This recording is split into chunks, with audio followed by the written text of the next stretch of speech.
మర్దన దిక్షుదండానాం రసో యద్వత్ ప్రజాయతే తద్వశరీరదండేన మహాధర్మ ప్రజాయతే. అనంతమైనటువంటి దివ్యశక్తి నీలో ఉన్నది. చెరుకు గడల యందు చెరుకు రసము ఉన్నట్టులా అనంతమైన శక్తి నీలో ప్రాప్తించి ఉంది, నిమిడీకృతమై ఉంది. అది చెరుకు గడల యందు రసము ఉన్నందువల్ల గానుగలేసి ఇట్లా త్రిప్పినందువల్ల ఆ సారవంతమైన రసము బహిర్గతమయ్యి బయటకు వచ్చేసి మానవాళికి ఎలా ఉపయోగపడుచున్నదో నీలో అనంతమైన శక్తి ఉంది. శ్రమ వల్ల సాధన అనుష్ఠానాదుల వల్ల దాని వ్యాప్తి చేసుకుంటివా లోక కళ్యాణం జరుగుతున్నది. మహాధర్మ స్వరూపుడవై భాషిస్తావు. అందుకోసమే ఈ అనంతమైన శక్తి మనలో ఉన్నది. కావున మీరెప్పుడు ఊడంగా సర్వేశ్వర చింతన చేస్తూ ఉత్సాహవంతులై ఉండాలా. అది పురుష ప్రయత్నం, దైవానుగ్రహము. పురుష ప్రయత్నం చేస్తున్నటువంటి పుణ్యపురుషులకే దైవానుగ్రహము ప్రాప్తిస్తుంది. వీరులై ఏడుస్తూ పురుష ప్రయత్నం చేసుకోకుండా నాకే పరమేశ్వర నువ్వే అన్ని శక్తులు ఇవ్వని చెప్పి పురుష ప్రయత్నం చేయకుండా సాధనానుష్ఠానాలు చేయకుండా నాకు ఏదో ఒక శక్తి వచ్చి నాలో ప్రవేశించాలంటే అది ప్రవేశించదు, అది కాని పని. అది పురుష ప్రయత్నం వల్ల దైవానుగ్రహం ప్రాప్తిస్తుంది. మీరు ఆ దైవం లాలనాథ్ ఎప్పుడైతే లాలహే చిత్తబాలకం బాలానాం రోధనం బలం భక్తానాం రోదనం బలం. ఆ మనసును లాలించి దాన్ని లాలిస్తూ ఆ భగవంతుని యొక్క పాదపద్మలు యందు పెట్టుతూ ఆ పిల్లవాడు ఏడిస్తే పిల్లవానికి ఎంత బలమో అట్నే భక్తుడు ఎంత పరితపిస్తుంటాడో భగవంతుని గురించి భక్తునికి అంత బలం వస్తుంది. పిల్లవాడు ఏడుస్తే బాలానాం రోధనం బలం. పిల్లవాడు ఎంత పరితపిస్తుంటే తల్లి చెంత ఉంటుంది. భక్తానాం రోదనం బలం. భక్తుడు ఎంత భగవంతుని గురించి ఎంత పరితపిస్తాడో ఏడుస్తూ తల్లడిల్లుతూ నీ కరుణాకటాక్షం కావాలని పరితపిస్తే భక్తునికి అంత బలం ఉంటుంది, బలము చేకూరుతుంది, అనంతమైన శక్తి ప్రాప్తిస్తుంది. అందుకోసమే ఇక్కడ ఉత్సాహం అనే పదంలో పాఠాంతరంలో ఉద్యమ అంటే పురుష ప్రయత్నము అని అర్థం. ఇక్కడ ఉద్యమ సాహసం ధైర్యం బుద్ధిశక్తి పరాక్రమ చెడేతే ఎత్ర వర్తంతే తత్ర దైవం ప్రసేదతి. మీరు పురుష ప్రయత్నం చేస్తున్నటువంటి పుణ్యపురుషులకు అమోఘమైనటువంటి శక్తి ప్రాప్తిస్తుంది. భగవంతుడు అనంతమైన శక్తి నీకు ప్రసాదిస్తాడు. అట్టి పురుష ప్రయత్నం వల్ల ఎవరైనా అట్టి దివ్యత్వమును పొందినారా, సాధ్యము కానటువంటిది సాధించినారా. సాధ్యము కానటువంటిది అంటే లేనటువంటిది, అది నీకు సాధ్యము కానటువంటిది. ఎంత ప్రయత్నం చేసినా ప్రాప్తము కానటువంటిది అది పురుష ప్రయత్నం వల్ల ప్రాప్తిస్తుంది. ఎలా అంటే పాణిని మహర్షి పూర్వకాలంలో పాణిని మహర్షి చిన్న పిల్లోడుగా ఉన్నాడు. చిన్న పిల్లవారుగా ఉన్నప్పుడు కొంతమంది సాధులు సన్యాసులు ఇంట్ల దగ్గర వెళ్ళి భవతీ భిక్షాందేహని అడుగుతూ ఉంటారు. ఆ యుగ ధర్మమును బట్టి పెట్టేవాళ్ళు చాలామందిగా ఉన్నారు. కావున సాధనానుష్ఠానములు చేసుకుంటే మధ్యాహ్నం వేళలో ప్రతిరోజు వెళ్ళి ఒక ఇంటికి వెళ్ళి భవతీ భిక్షాందేహి అంటే వాళ్ళు అన్నం పెట్టేవాళ్ళు. కాసుకొని ఏ పుణ్యపురుషులు ఇంటికి వస్తారా పెట్టాలని మధ్యాహ్నం వేళ సమయం కాగానే కాసుకొని ఉండేవాళ్ళు 12 గంటలకు ఆనాటి యుగధర్మమును. అందుకోసమే ఆ కాలక్రమేణా పెట్టేవాళ్ళు తరిగినారు. కావున ఒక చోటు ఉండి మహనీయులు సాధన చేసుకుంటే సర్వేశ్వరుడు అనుగ్రహిస్తూనుంటాడు. భక్తుల ద్వారా పరమేశ్వరుడు అందరు హృదయాంతరాలంలో ఉన్నాడు. కావున యోగక్షేమం వహామ్యం అని చెప్పి భగవంతుడు చెప్పినాడు. కావున ఈ కలికాలంలో మాత్రం ఒక చోటుండే అనుష్ఠానం చేసుకోవాలని సుఖయోగీంద్రుల వారు భాగవతంలో ఈ రహస్యం చెప్తాడు. కమనీయ భూమి భాగములు లేకున్నవే పడియుండుటకు దూరి పరుపులేల సహజంబులకు రాంజలు లేకున్నవే భాజన భోజన పుంజమేల వల్కలాజిన కుశావలు లేకున్నవే కట్టదు కూల సంఘంబులేల కొనగొని వశింప గుహలు లేకున్నవే ప్రాసాది సౌధాది పటలమేల పలరసాదులు కొరియవే పాదపములు సాధు జలముల నుండవే సకల నదులు పొసగ భిక్షలు బెట్టరే పుణ్యసతులు ధనమధాందుల కొలువేల తాపసులకు అని సుఖయోగీంద్రుల వారు ఆ కృతయుగము త్రేతాయుగము ఆ యుగ ధర్మాన్ని బట్టి అరణ్యంలో ఫలాదులు ఎక్కువ ఉండేది కావున అరణ్యంలో ఉండి మహర్షులు గుహలలో ఉండి తపస్సు చేసుకునేవారు కావున అప్పుడు చెప్తూ ఫలరసాదులు కొరియవే పాదపములను చెప్పినాడు. ఆ యుగధర్మంలో కలియుగంలో ఆకలిలో పొసగ భిక్షలు పెట్టరే పుణ్యశతులను మళ్ళీ చెప్పినాడు. అంటే కలియుగంలో అవన్నీ నశిస్తాయి, ఎవరో పుణ్యపురుషులు మీకు ఆ ఆహార పానీయాలు ఇస్తారు కావున పరమాత్మ చింతన చేసుకోండి. సౌదములు భవతీ భిక్షాందేహం ఒక ఇంటికి వెళ్తే ఎందుకు బ్రహ్మచారి నువ్వు పెళ్లి చేసుకో, ఈ గురాస్తాశ్రమను స్వీకరించానంటారే కానీ చీ సంసారమొద్దు, నువ్వు పుణ్యపురుషుని స్వామి అంటారు అనరని ఈ కలికాలంలో అలా ఉంటున్నారని చెప్పి మీరు ధనమధాంధులైన వారి దగ్గరికి వెళుతూ దేహాన్ని వెళ్ళవలసిన అవసరం లేదు, దైవ చింతన చేసుకుంటూ మీరు ఉండండి, ఆ భగవంతుడే మీకు అన్ని చేకూర్చుతాడు అని సుఖయోగీంద్రుల వారు భవిష్యత్తువాని. సాధకులెల్లరూ కూడా ఒక చోట ఉండే పరమాత్మ చింతన చేసుకోవాలా, తిరగరాదు. గృహస్థులు ఎప్పుడు తిరగపోతే చెడిపోతారు, గృహస్థులు ఎప్పుడు తిరగాల. సన్యాసులు తిరిగితే చెడిపోతారు, సంసారులు తిరగకుంటే చెడిపోతారు. అందుకోసం వాళ్ళు తిరుగుతూ ఉండాలా, అనగా పనిపాటలు చేస్తుంటారు కావున అది అవసరము. సన్యాసి తిరిగితే సాధన జరగదు కావున ఒకే చోటు ఉంటే అనుష్ఠానములు చేసి లోకశ్రేష్ఠకై దారబోయాలి సన్యాసి ధర్మము. అందుకోసమే ఇక్కడ పురుష ప్రయత్నం వల్ల పాణిని మహర్షుల వారింటికి ఆ సన్యాసి వచ్చేసి రాగానే అడుగుతారు కదా, స్వామి మా పిల్లలు బాగుంటారా, ఈసారి పంటలు బాగొస్తాయా, మాకు ఆరోగ్యం బాగుంటుందా. వాళ్ళు త్రికాల జ్ఞానులు పుణ్యపురుషులు కావున మహానీయులు అనుష్ఠాన పరులు కావున ఏమైనా చెప్పుతారని ఆశ చేత అడుగుతుంటారు. అప్పుడు ఆ ఒక కుమారుడు ఉన్నాడు. తల్లి ఆ పిల్లవాడిని తీసుకొని వచ్చేసి, స్వామి మా కుమారునికి విద్య బాగున్నదా, చదువు బాగొస్తుందా అని అడిగింది ఆ తల్లి. ఆ స్వామి ఉండి సరే అమ్మ హస్తరేఖలు చూసి చెప్తాను చెప్పి హస్తరేఖలు చూసినాడు. చూసి అమ్మా ఈ పిల్లవానికి విద్యారేఖ లేదమ్మా, చదువు రాదమ్మా అని చెప్పినాడు హస్త సాముద్రికమును చూసి. అప్పుడుండి ఆ చిన్న బాలుడు కావున స్వామి ఆ రేఖ ఎక్కడుంటుంది అని అడిగినాడు. అయినా ఆ హృదయ రేఖ అంటారు. ఈ హృదయ రేఖలో ఇది వంగరపు ఏలు అంటారు. ఈ వంగరపు ఏలు నుంచి ఈ హృదయ రేఖలోకి ఈ హృదయ రేఖలోకి చక్కన ఉండాలా, అది విద్యారేఖ అంటారు నాయన అని చెప్పినాడు ఆ స్వాముల వారు ఆ పిల్లవానికి. వెంటనే నాకు లేదు కదా స్వామి అని చెప్పినాడు. ఆ తల్లి తన స్వాముల వారితో మాట్లాడుతుండగా తన తల్లి ఆ స్వాముల వారితో మాట్లాడుతుండగానే విద్యారేఖ లేదని అది తెలిసిపోయింది కావున ఇంట్లోకి పోయినాడు, కత్తి తీసుకున్నాడు. ఆ గురుదేవులు ఆ స్వాముల వారు చెప్పినట్టుగానే ఆ వంగరపు రేలుక నుంచి విద్యారేఖలోకి అనగా విద్యారేఖ ఆ వంగరపు ఏలుక నుంచి చక్కన ఆ హృదయ రేఖలో కరెక్ట్గా గీసుకున్నాడు.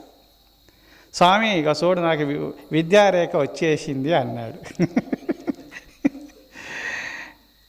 అయ్యో అట్లా కాదు నాయనా, అదే పరమేశ్వర అనుగ్రహం వల్ల రావాలి కానీ మనం గీసుకుంటే గీట్లు కావునైనా అని చెప్పుకుంటూ వెళ్ళిపోయినాడు. తల్లి బాధపడుతూ ఆ అమాయకత్వమునకు బాధపడుతూ, కుమారా ఎట్లా గీసుకుంటే విద్యారేఖలు కావునైనా, నీకు విద్యారేఖ లేదని ఆ మహాపుణ్యపురుషుడు చెప్పినాడు కదా, ఈ కత్తితోని అట్లా గీట్లు గీసుకుంటే విద్య వస్తుందానైనా, అది రాదు. కావున ఆ విద్య రావాలంటే ఏం చేయాలమ్మా అంటే, నాయన ఒక పరమేశ్వరుని అనుగ్రహం వల్లనే అన్ని విద్యలు వస్తాయి, అది తపస్సు వల్ల ప్రాప్తిస్తుంది నాయన అని తపస్సు గురించి చెప్పింది ఆ పాణిని మహర్షికి తన తల్లి. చిన్న వయసులో ఉన్నటువంటి పాణిని మహర్షి నేరుగా వెళ్ళి తల్లి నిద్రావస్థలో ఉన్నప్పుడు లేచి వెళ్ళిపోయినాడు. అరణ్యానికి వెళ్ళి తపస్సు చేసుకున్నాడు. పరమేశ్వరుడు ప్రత్యక్షమైనాడు.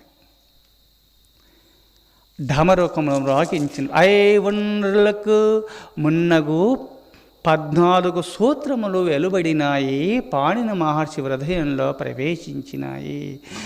పాణిని మహర్షి వ్యాకరణ సంస్కృత భాషకే మూల పురుషుడైపోయినాడు.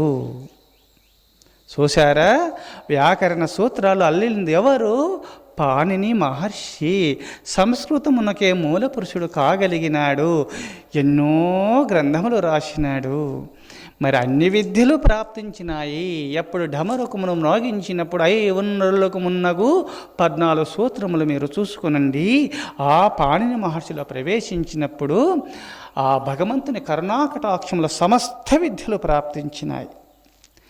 మరి ఇక్కడ విద్యారేఖ లేదు కదా. మరి భగవంతుని ప్రార్థించినందువల్ల, భగవంతుని కరుణాకటాక్షం వల్ల సమస్త విద్యలు వచ్చినాయా, రాలేదా? ఇది పురుష ప్రయత్నము, దైవానుగ్రహము. ఆ పురుష ప్రయత్నం లేనటువంటి వారికి, పురుష ప్రయత్నం చేయలేనటువంటి వారికి దైవానుగ్రహము ప్రాప్తించదు. అందుకోసం మీరు పురుష ప్రయత్నం చేస్తున్నటువంటి పుణ్యపురుషులకు సమస్తము ప్రాప్తిస్తుంది, దైవానుగ్రహము సిద్ధిస్తుంది. మీరు పురుష ప్రయత్నం చేయండి, అసాధ్యములు సుసాధ్యములై తీరుతాయి. మీకు ఇంకొక చక్కటి ఉపమానము చెప్తాను. పూర్వకాలంలో ఒక సముద్ర తీరంలో టిట్టిబాతు అని ఒక చిన్న పక్షి గుడ్లు పెట్టుకుంది. సముద్ర తీరం చల్లదనగా ఉంటుందని పెట్టుకున్నప్పుడు ఆ ఒడ్డులో పెట్టుకుంది. కావున సముద్రుడు తరంగాదుల వల్ల ఆ గుడ్లకు తాకినందువల్ల గూడుతో పాటు లోపలికి వెళ్ళిపోయినాయి గుడ్లు. ఆ పక్షి ఏడ్చి ఏడ్చి ఏడ్చి ఏడ్చి తల్లడిల్లుతూ, సముద్రా, నాకు ఇంత అన్యాయం చేస్తావా? నీతో నేను పోటీ పడతాను, నీ సముద్రాన్ని మొత్తం త్రాగేస్తాను, నా గుడ్లు నేను తెచ్చుకుంటా అని నోరు నిండుగా, ముక్కు ద్వారా నోటి నిండుగా నీరు పట్టుకొని దూరం వెళ్ళి నీరు పోస్తూ వేస్తుంది. మళ్ళీ వస్తుంది, నోట్లో నిండుగా పట్టుకుంటుంది, పుక్కిట్లో నేరుగా తీసుకుపోయి మళ్ళీ దూరం పోస్తుంది. తోట పక్షులు నవ్వినాయి, ఏడ్చినాయి. అమాయకత్వమునకు చూసి తల్లడిల్లుతూ కొన్ని పక్షులు ఏలం చేసి, సముద్రమును ఖాళీ చేయడం అంటే నీకు సాధ్యమా? వద్దు, విరమించుకో, ఈ అవివేకమైన పని విరమించుకో, ఈ పని చేయవద్దన్నాయి. సరే, నాకు తోడైతే తోడు కండి, లేకపోతే మీరు ఊరుకోండి. నేను చచ్చినా సరే, దేహం పాత ఏవ కార్యం సాధయేవ, ఈ దేహాన్నైనా వదులుతాను, ఈ దేహమునైనా వదులుతాను, కార్యానైనా సాధిస్తాను. అంతేగాని మీకు నా పైన ప్రేమ ఉంటే సహకరించండి, లేకపోతే ఊరుకోండి అని చెప్పి ఆ నోరు నిండుగా ఆ పక్షి ఆ సముద్ర జలాన్ని నోటి నిండుగా పట్టుకొని దూరం పోస్తూ మళ్ళీ వస్తూ పోరాడుతూ ఉన్నది. ఎన్ని యుగాల వరకు కానీ, ఎన్ని యుగాలు, వేల యుగాలు, లక్షల కోట్ల యుగాలైనా సముద్రంను త్రాగలేదు పక్షి, సాధ్యం కాదు. అయినా పురుష ప్రయత్నం చేస్తుంది. ఈ సముద్రం మొత్తం ఖాళీ చేసేస్తా, నా గుడ్లు తెచ్చుకుంటా అన్నప్పుడు ఈ పక్షి వింటలేదని చెప్పి దానికి ఉన్నట్టు తన పతిదేవుడైన ఆ పక్షిమాతకు పతిదేవుడైన ఆ పక్షీశ్వరుడు గుడంగా పతిదేవుడు తోడైనాడు. అందరు కలిసి కొన్ని నీరు తీసుకుపోయి అక్కడ పోస్తున్నారు, కొన్ని నవ్వుకుంటూ ఏలం చేస్తూ పక్కకున్నారు, కొంతమంది నిరాహార దీక్ష చేస్తున్నారు. ఎందుకు మా పక్షి జాతికి ఇలవలేదా?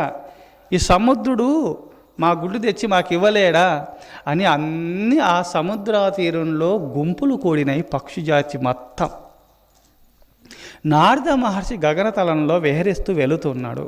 భూలోకం వైపు చూసినాడు. దివ్య దృష్టితో అంతా గ్రహించినాడు. అవును, ఈ పక్షి జాతికి ఎంత పురుష ప్రయత్నము! మానవులకు ఆ పక్షికి ఉన్నటువంటి శ్రమ చేస్తే, ఆ పక్షి చేసిన శ్రమ చేస్తే జీవుడు ముక్తాత్ముడైపోతాడు కదా, కైవల్యాన్ని పొందుతాడు కదా. ఆ పక్షి ఎంత పురుష ప్రయత్నం చేస్తుంది ఈ మానవాళికి ఉపదేశం చేయాలని చెప్పి, ఇదొక్క సాధన ద్వారా మానవులు సర్వేశ్వరుని కృపను పొందటానికి ఒక నిదర్శనం కథ అల్లాలి, మానవులకు ఉత్సాహం కలిగించాలనే భావన చేత ఈ పక్షి చేస్తున్నటువంటి పురుష ప్రయత్నమును నేను సార్థకత కలిగించాలని చెప్పి నేరుగా సహాయం చేయాలనే భావన చేత వైకుంఠానికి పోయినాడు. గరుత్మంతుని ఇక్కడ రా, గరుత్మంత అని పిలిచినాడు, వచ్చినాడు.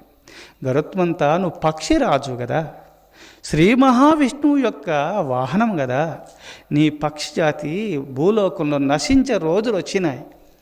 నువ్వు ఈ మహా విష్ణుమూర్తి వాహనము గరుత్మంతుడవు, నువ్వు పక్షిరాజు కదా. నీ యొక్క పక్షి జాతికి సహాయం చేయము గరుత్మంత. నిరాహార దీక్ష చేస్తున్నాయి, అన్నీ మరణిస్తాయి అనగానే నేరుగా వచ్చినాడు గరుత్మంతుడు. ఏం జరిగింది అని అడిగినాడు. విషయమంతా కూడా సముద్రుడు తన గుడ్డను సముద్రుడు తీసుకొని వెళ్ళినాడు తరంగాదుల ద్వారా. నా గుడ్డు నాకు కావాలని ఏడ్చింది ఆ పక్షి. ఆ గరుత్మంతుడు దివ్య పురుషుడు కావున గరుత్మంతుడు సముద్రునికి చెప్పినాడు, ఓ సముద్ర, ఈ పక్షి గుడ్డు తెచ్చి ఇవ్వుము అన్నాడు. అది ప్రకృతి సహజము, తరంగాదుల ద్వారా లోపలికి వెళ్ళిపోయినాయి, అది నాది కాదు, తప్పు, నేను తెచ్చివ్వను అన్నాడు. అది సృష్టి విరుద్ధం అన్నాడు. అట్లయితే నీతోనే విరుద్ధం పెట్టుకుంటా నేను, రమ్ము యుద్ధానికని చెప్పి రెక్కలతో కొట్టుతూ గోర్ల ద్వారా చీల్చుతూ సముద్రునిపై యుద్ధానికి సిద్ధమై పెద్ద పెద్ద కులపర్వతాలు తెచ్చి విసిరేస్తున్నాడు సముద్రునిపైకి. సముద్రం అల్లకల్లోలమవుతుంది. సముద్రుడు భయపడి గరుత్మంతుడు నన్ను చంపుతాడని చెప్పి భయపడి ఆ 2 గుడ్లు తెచ్చి ఆ పక్షికి ఇచ్చినాడు ఆ సముద్రుడు. చిన్న పక్షి ఎంత కార్యాన్ని సాధిస్తాని పురుష ప్రయత్నం వల్ల ఇట్టి కార్యమును సాధిస్తాని పురుష ప్రయత్నం చేస్తూ ఈ శరీరం పైన సరే అని చెప్పి శరీర దృష్టిని వదిలేసి పురుష ప్రయత్నం చేసినందువల్ల ఆ పక్షి తన గుడ్డు తెచ్చుకొని తన పక్షి జాతి అంతా సంతోషించినారు, జయ జయ ధ్వానాలు పలికినారు. సముద్ర తీరమంతా కూడా ఆహ్లాదకరంగా పక్షి జాతి అందరూ పండుగలు చేసుకున్నారు మొత్తం. చూశారా? చిన్న పక్షి ఎంత సముద్రుని ఓడించగలిగింది పరమభక్తుడైన గరుత్మంతుని యొక్క సహాయం వల్ల. పురుష ప్రయత్నం చేస్తున్నటువంటి పుణ్యపురుషులకు దైవ అనుగ్రహం కలుగుతుంది. అట్టి పుణ్యపురుషులకు ఎవరో సద్గురుమూర్తులు, పుణ్యపురుషులు, దేవదూతలు, పరమభక్తులు తోడవుతారు. వారు ఇహలోకముల నుండి భవబంధ విముక్తుడు అయ్యేలాగున ఆశీర్వదిస్తారు, అనుగ్రహిస్తారు. పురుష ప్రయత్నం చేస్తున్నటువంటి పరమభక్తులకు ఇహ సంపదలు ప్రాప్తిస్తాయి, ఆకర్ల పరసంపద ప్రాప్తిస్తుంది. వాళ్ళు ముక్తాత్ములు అయిపోతారు, తరిస్తారు.